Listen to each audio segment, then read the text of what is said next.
নমস্কার বন্ধুরা, আমি অর্চনা আবার চলে এসেছি তোমাদের মধ্যে একটা রেসিপি নিয়ে। আজকের রেসিপি চিংড়ি মাছ দিয়ে পাট শাকের ঝোল। তার জন্য আমি এই যে কিছু পাট শাক নিয়ে নিয়েছি আর নিয়ে নিয়েছি কিছু এই চিংড়ি মাছ। এবার আমি পাট শাকটাকে প্রথমে এইভাবে এই শিরগুলো মাঝখানে শিরগুলো বেছে নেব, এইভাবে এইভাবে বেছে নেব। তারপর আমি শাকটাকে ভালো করে ধুয়ে নেব। আমি এই কড়াইয়ে তেল দিয়ে দেবো। চিংড়ি মাছটা একটু হালকা করে ভেজে নেবো। চিংড়ি মাছ অত বেশি ভাজা লাগে না।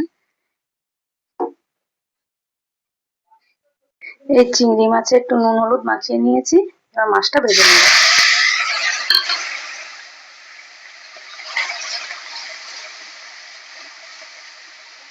এই মাছটা ভাজা হয়ে গেছে, এবার আমি নামিয়ে নেব।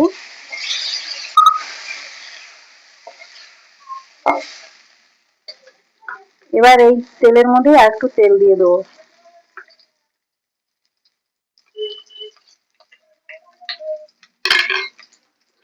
এবার দিয়ে দেবো কিছু পেঁয়াজ কুচি। এবার একটু লাল লাল করে ভাজবো পেঁয়াজ। এবার এর মধ্যে দিয়ে দেবো কিছু কাঁচা লঙ্কা চেরা। এবার দিয়ে দেবো এর মধ্যে এই পাট শাক।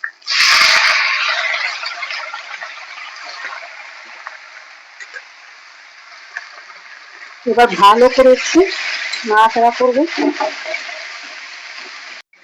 পাট শাকটা একটু হালকা ভাজা ভাজা হবে।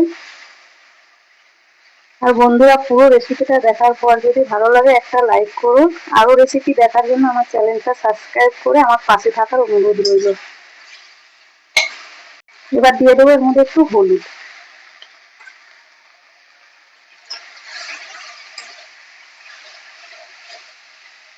এই পাট শাকটা একটু হালকা ভাজা ভাজা হয়ে গেছে, এর মধ্যে আমি একটু এবার জল দিয়ে দেবো। একটু বেশি জল দিতে হবে,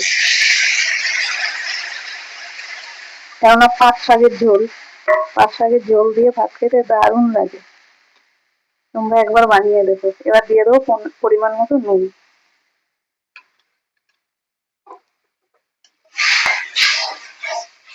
এবার কিছুক্ষণের জন্য একটু চাপা দিয়ে দেবো।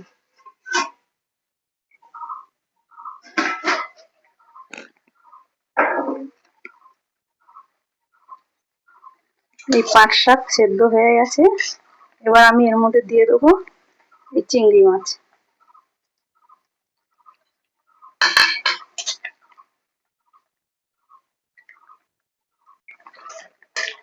এইভাবে একটু ঘুটে দেবো। হয়েই এসছে, হয়ে গেছে, এবার আমি নামিয়ে নেব। এই যে বন্ধুরা, চিংড়ি মাছ দিয়ে পাট শাকের ঝোল রেডি। এখন বন্ধুরা বাজারে অনেক পাওয়া যাচ্ছে পাট শাক, তোমরা একবার এইভাবে রান্না করে খেয়ে দেখো। এক তরকারি দিয়েই ভাত খেয়ে নিতে পারবে।